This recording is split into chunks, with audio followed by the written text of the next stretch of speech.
A lost Aeschylean version of the Trojan War emerges from the Rutland mosaic, revealing Roman Britain's surprising cultural ties to the wider Mediterranean world. For 5 years, a team of historians and archaeologists at the University of Leicester had been circling around a mystery. Beneath the quiet fields of Rutland, far from the sun-soaked ruins of Greece or Turkey, lay one of the most startling pieces of Roman art ever uncovered in Britain, a sprawling, brilliantly composed mosaic unlike any other found on the island. But its true significance only emerged recently, when researchers realized it was telling a story the modern world had all but lost.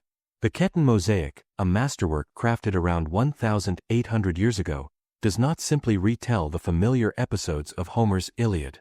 It reaches deeper into antiquity, drawing instead on a forgotten tragedy by Aeschylus, the great Athenian dramatist whose works once electrified classical audiences.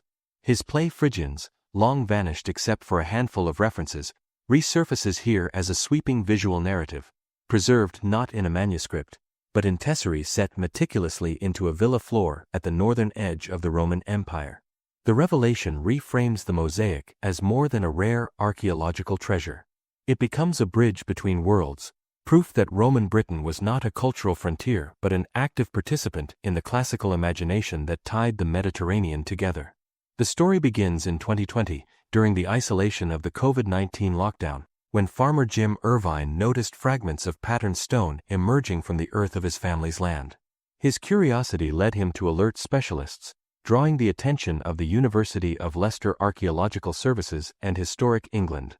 What they uncovered was astonishing. A villa complex of considerable size and luxury, its central room adorned with a mosaic nearly 11 meters long, a canvas of war, grief, and mythological grandeur.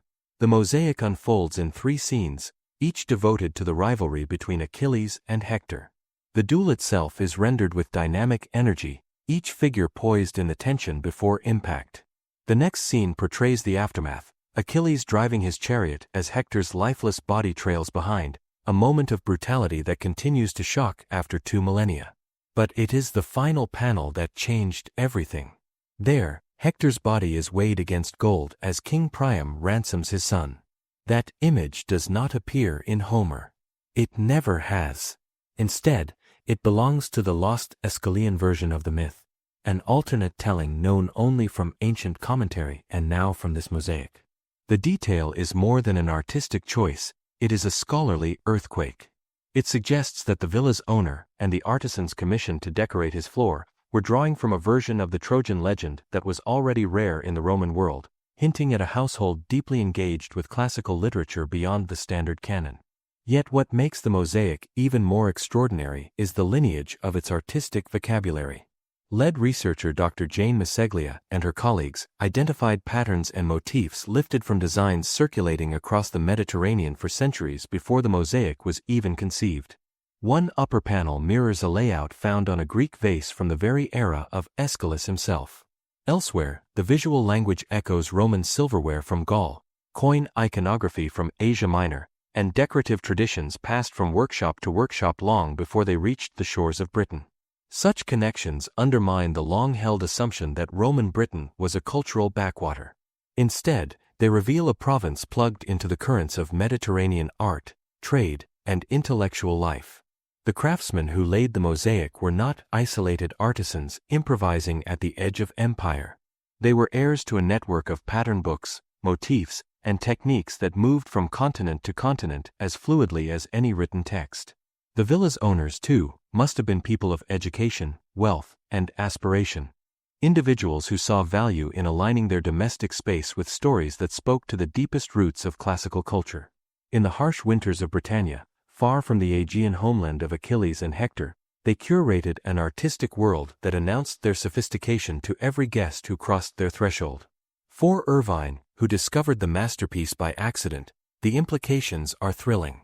The mosaic, he says, paints a picture of a Roman Britain far more cosmopolitan than the one schoolbooks often describe, a place where global narratives lived vividly in the minds of provincial elites. Scholars unaffiliated with the project agree. The mosaic, says Professor Hella Eckhart, demonstrates how myths were preserved not only in literature but in the visual traditions artists transmitted across centuries and continents. It is a reminder that ancient stories traveled through hands as much as through words. Today, the Ketton mosaic and its surrounding villa are protected as a scheduled monument, their importance securely recognized. But the deeper significance of the discovery continues to unfold. The mosaic not only extends the reach of Aeschylus's lost drama, it alters our understanding of how Roman Britain saw itself: connected, informed, and culturally ambitious. On a quiet farm in Rutland, the stones have begun to speak again. And what they're telling us is that the edge of empire was never as distant from the classical world as we imagined.